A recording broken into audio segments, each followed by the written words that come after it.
superheroes were real, they would need therapy. Like extensive therapy. Right, most of them would. Not all of them, but most of them. And in the early pages of Batwoman #1, which is out today, we see that Kate Kane is in therapy. And you know what? To her, I say, good on ya. Those Bat people are the ones who need therapy the most. So when we open this first issue, we see that Kate is in like a mental health treatment facility in Greece after a big fight with Alice, who is a supervillain, and also her twin sister. Like I said, therapy. And this issue gives us a look at what that fight was like, why it was happening, and what may be next for Batwoman. So Greg Rucka is our author here, and that's a big deal because Greg Rucka was one of the co-creators of the Kate Kane incarnation of Batwoman back in the mid-2000s. He also wrote Batwoman Elegy, which is a really famous Batwoman story. So if anybody's qualified to relaunch a Batwoman series, it's him. And Rucka turns in a script here that's really dramatic and intriguing, complemented very well by our artist for this issue, Danny. And the artistic presentation for this issue is suitably dark and moody.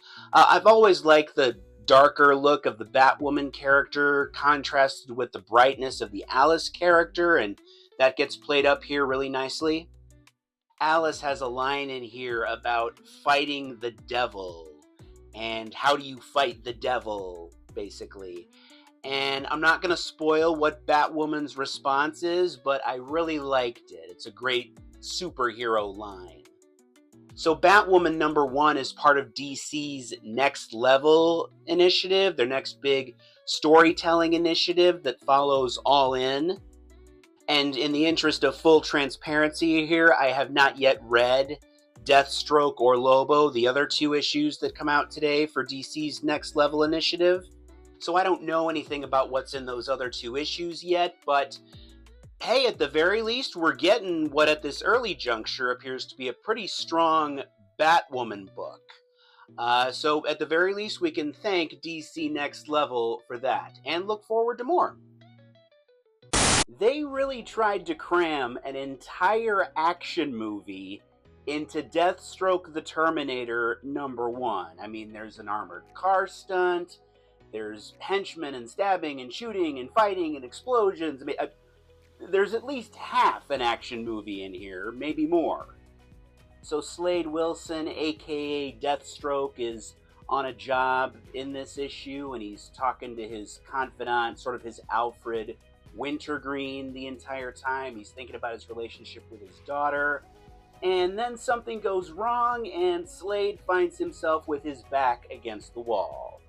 But yeah, to me, this really felt like an 80s action movie. Like, they went full Die Hard for this one. And, you know, I'm not mad at it. If they want to make that this book's personality, I think that's fine. I think that fits for Deathstroke. Carmine DiGiandomenico is our artist here, and he's always a great fit for, like, villains and dark characters. If you've seen some of his work on Joker and Brainiac and Absolute Superman, you know that to be true. And yeah, you know, I had a lot of fun with this issue. Interesting and deadly things tend to happen when you back an action hero against the wall. Oddly enough, that's kind of the plot of Die Hard, isn't it? At least to an extent. You know, I've got to be honest, in all the years that I've been reading comics, a Lobo book has never really made it into my regular rotation. It's never been on my pull list. No disrespect to anybody, it just wasn't my flavor of ice cream at the time.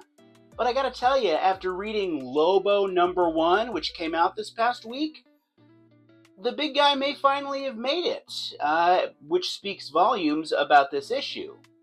So if you don't know, Lobo is a big alien intergalactic bounty hunter. He's super big, super strong. He rides a motorcycle around. He uses a lot of guns. He's an anti-hero type, basically. And in this issue, a hunt kind of goes awry.